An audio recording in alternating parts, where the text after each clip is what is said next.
జరగని సమస్యనే తలెత్తింది దేశవ్యాప్తంగా, ఇండిగో ఫ్లైట్. ఆ విషయం అందరూ స్పందించారు. అసలు మీరు ఎలా, అంటే దాన్ని ఎలా చూస్తున్నారు? సో 90% వీళ్ళు ఆక్యుపై చేస్తే అంటే డియోపాలి, అంటే వీళ్ళిద్దరే మొత్తం దేశాన్ని శాసిస్తారంట. అసలు రామ్మోహన్ నాయుడు మా జిల్లా పరువు, రాష్ట్ర పరువు, భారతదేశ పరువు ప్రపంచ స్థాయిలో సర్వనాశనం చేసి పడేసింది. ఎయిర్పోర్ట్, నువ్వు ఎన్ని ఎయిర్పోర్ట్స్కి సందర్శించావు? భారతదేశం మొత్తం సంక్షోభం వచ్చినప్పుడు ఒక మినిస్టర్గా ఒక్క ఎయిర్పోర్ట్కి వెళ్ళావా?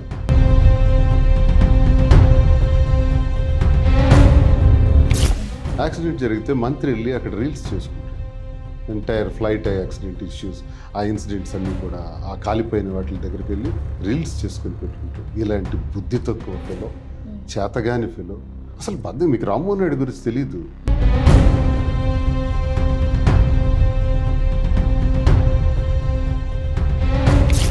చంద్రబాబు నాయుడు, లోకేష్ ఏం చేశారు? 2 పదవులు తీసుకెళ్ళి ఒక ఇంట్లో పెట్టారు మా శ్రీకాకుళంలో. ఒకడిని కేంద్ర మంత్రి, ఒకడిని రాష్ట్ర మంత్రి. ఇది డియోపొలి.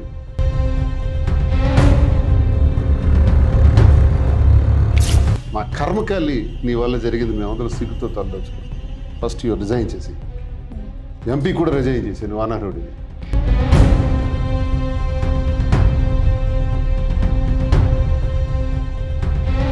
నమస్కారం అందరికీ, నేను మీ సుమలత. Welcome to QTV. ఈరోజు ఒక స్పెషల్ గెస్ట్ అయితే ఉన్నారు. నేను ఈ గెస్ట్ పేరు ఫస్ట్ చెప్పే ముందు, రాజకీయంగా కానీ ఎవరికైనా సమస్య వస్తే ప్రజల్లో నేనంటూ ఉన్నానని చెప్పేసి ప్రతి ఒక్కరికి సహాయం చేసే విషయంలో కానీ మనందరికీ తెలిసిన సుపరిచితుడే దువ్వాడ శ్రీనివాస్ గారు. నమస్కారం అండి. బాగున్నామండి, మీరు ఎలా ఉన్నారు? ఓకే సార్, అంటే ప్రజెంట్ ఈరోజు మనం తీసుకుంటున్న ఇంటర్వ్యూ సబ్జెక్ట్ వచ్చేసి అందరికి తెలుసు, ట్రోల్స్ అవన్నీ పక్కన పెడితే మనం రాజకీయం గురించి కొంచెం మాట్లాడుకుందాము. అంటే ప్రజెంట్ మనకి ఒక పెద్ద సమస్య, అంటే ఎప్పుడు జరగని సమస్యనే తలెత్తింది దేశవ్యాప్తంగా, ఇండిగో ఫ్లైట్. ఆ విషయం అందరూ స్పందించారు. అసలు మీరు ఎలా, అంటే దాన్ని ఎలా చూస్తున్నారు? నాకు తెలిసి మొట్టమొదటిసారిగా ప్రపంచ చరిత్రలో, భారతదేశ చరిత్రలోనే కాదు, ప్రపంచ చరిత్రలో ఇంత ఘోరమైనటువంటి విషయం ఎప్పుడూ కూడా ఏవియేషన్లో జరగలేదు. ఎందుకంటే సుమారు 1800 పైచిలకు ఫ్లైట్స్ ఒక వాయిస్తో, ఒక మెసేజ్తో ఆపేయటం అన్నది అసలు ఆశ్చర్యంగా ఉంది. ఎందుకంటే 1992 ఆ రోజుల నాటికి విమానాల్లో ప్రయాణం చేసే సంఖ్య ఈ భారతదేశంలో 14 కోట్ల వరకు ఉండేదంట. ఇప్పుడు అది 40 కోట్లకు వచ్చింది. అంటే ప్రపంచంలో విమానాల్లో ట్రావెల్ చేసే వాళ్ళ స్థాయి భారతదేశం 3వ స్థానంలో ఉంది. అంటే విమానాలలో ట్రావెల్ చేసే వాళ్ళు సామాన్యులు కూడా చేస్తున్నారు. ఇది ఒక అవసరంగా మారింది. ఒకప్పుడు ఇది లగ్జరీ, కానీ ఇప్పుడు ఇది అవసరం. అవసరం కింద మారిన ఏవియేషన్లో ఘోరం ఏంటంటే, భారత ప్రభుత్వం ఏవియేషన్ మినిస్ట్రీ అనేది ఒకటి పెట్టుకుంది, కానీ ఏవియేషన్ లేదు భారతదేశానికి.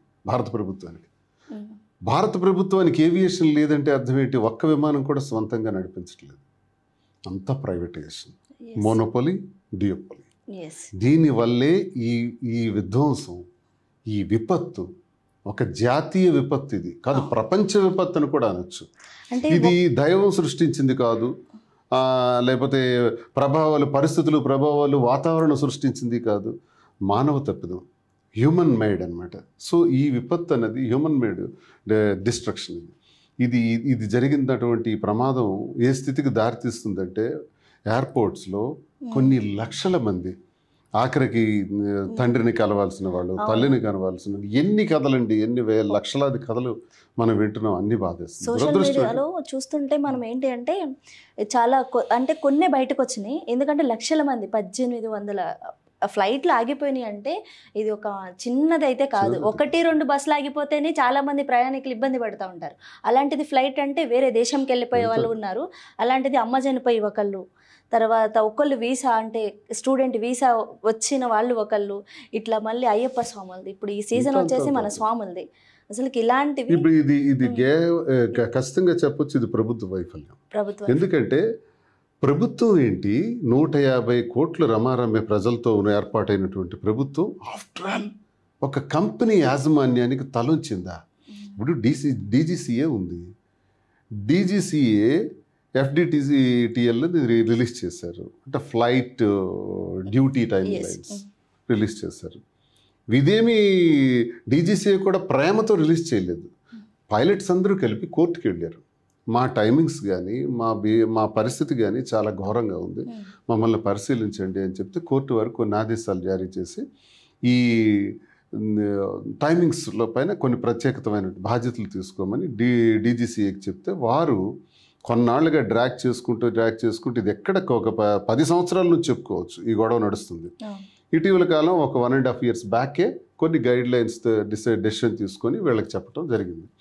సో ఈ నష్టం ఎందుకు జరిగిందంటే, ఒకప్పుడు విమానయానంలో డెక్కన్ ఎయిర్లైన్స్ ఉండేవి. డెక్కన్ ఎయిర్లైన్స్ అంటే ప్రపంచంలో ఒక వండర్. అంటే సామాన్యుడు కూడా 1500, 2000, 3000 రూపాయల టికెట్ ధరతో కూడా దేశంలో విమానయానంలో పర్యటించవచ్చు అని సామాన్యుడి కోసం ఆలోచించి దిగి వచ్చినటువంటి డెక్కన్ ఎయిర్లైన్స్ అది ఇప్పుడు లేదు. స్పైస్ జెట్ లేదు, తగ్గించేసినారు.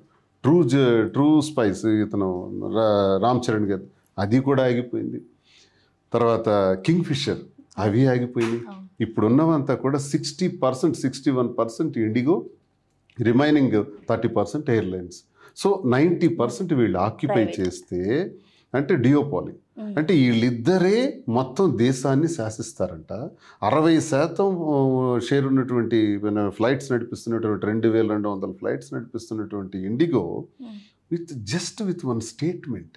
ఇప్పుడు డిసెంబర్ నెల వచ్చింది, ఉత్తరాది ప్రాంతానికి ఫ్లైట్స్ వెళ్ళడానికి విపరీతమైనటువంటి ఫాగ్ డిస్టర్బెన్స్ ఉంటుంది, విజిబిలిటీ డిస్టర్బెన్స్ ఉంటుంది. అస్సలే ఫ్లైట్ ఇప్పుడు లేట్ నడాల్సిన పరిస్థితి.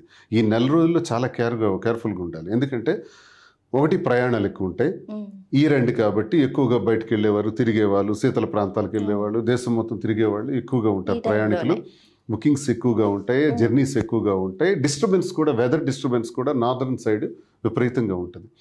ఇది ఒక ఎత్తు అయితే 2200 ఫ్లైట్స్లో నడిపించడానికి వీళ్ళకి ఒక విధి విధానాలు ఉండవా? నాకు ఒక సూటి ప్రశ్న. ఒక సామాన్యుడికి తట్టే అటువంటి ఆలోచన.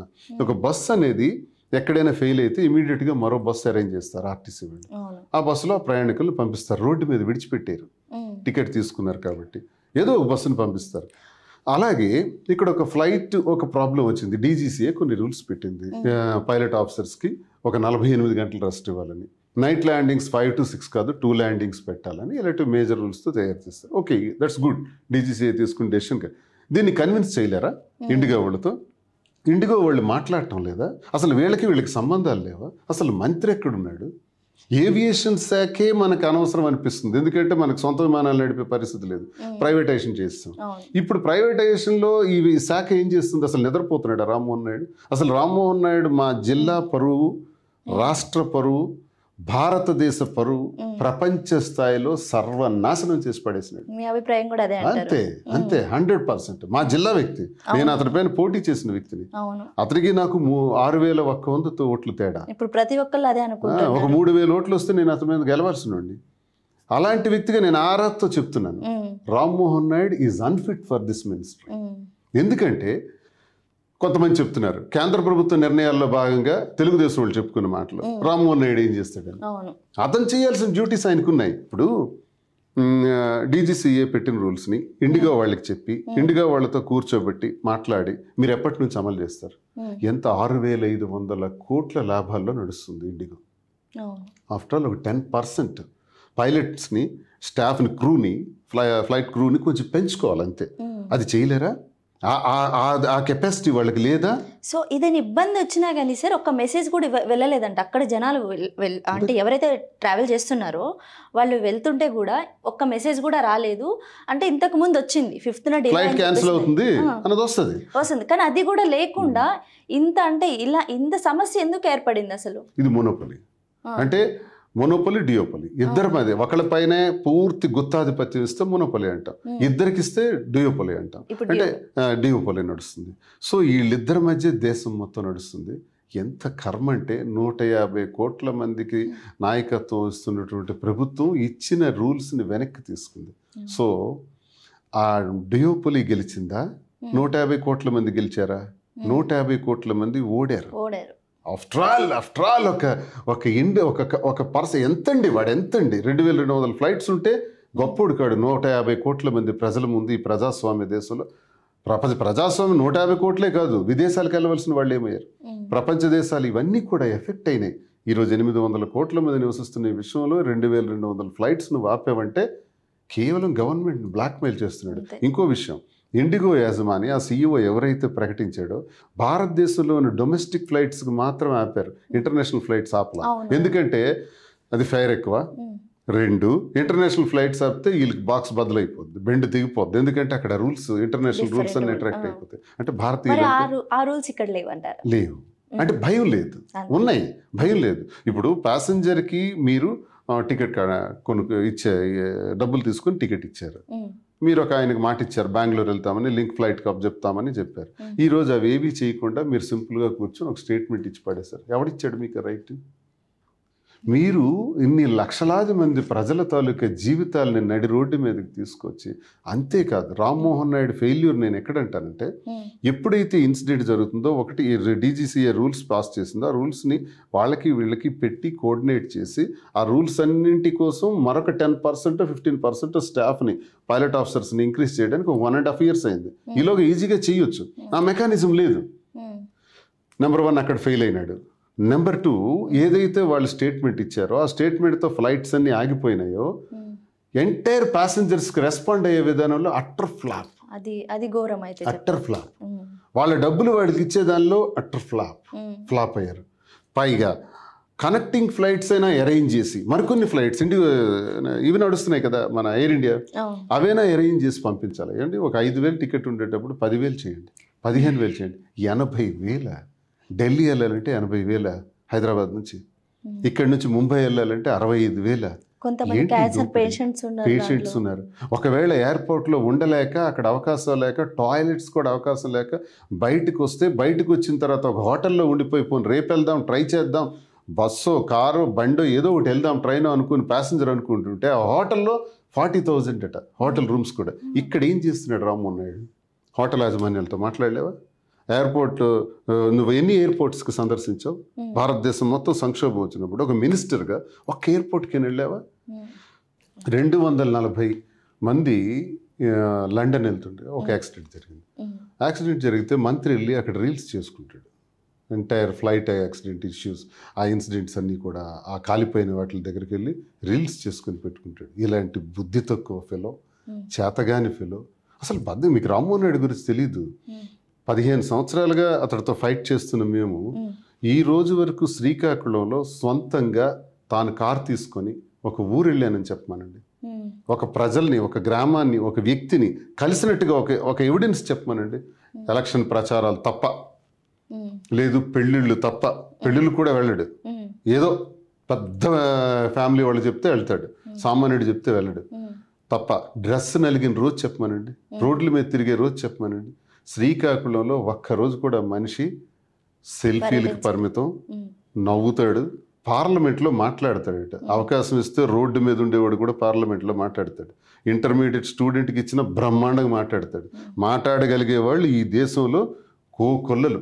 ఆఫ్టర్ ఆల్ రామ్మోహన్ నాయుడు ఎంత, వాడు బ్రతికెంత. వాళ్ళ నాన్నతో ఫైట్ చేసినాడు, నేను ఎర్రన్నాయుడుతో ఫైట్ చేసుకుంటూ వచ్చినాడు, అచ్చెన్నాయుడుతో చుక్కలు చూపించిన వాళ్ళు. రామ్మోహన్ నాయుడు నాకు లెక్క కాదు, కానీ వాళ్ళ నాన్న దగ్గర నుంచి చూసిన అనుభవంతో చెప్తున్నాను. ఏ రోజు కూడా ప్రజల్లోకి వెళ్ళాలన్న బాధ్యత లేనటువంటి వ్యక్తి 11 గంటలకు లేస్తాడు. అందుకే ఆయన కూడా చెప్పారు, గోస్వామి గారు వాళ్ళు మాట్లాడుతూ కూడా నేషనల్ మీడియాలో, is not in the war room, is seeing Netflix, is enjoying in the room.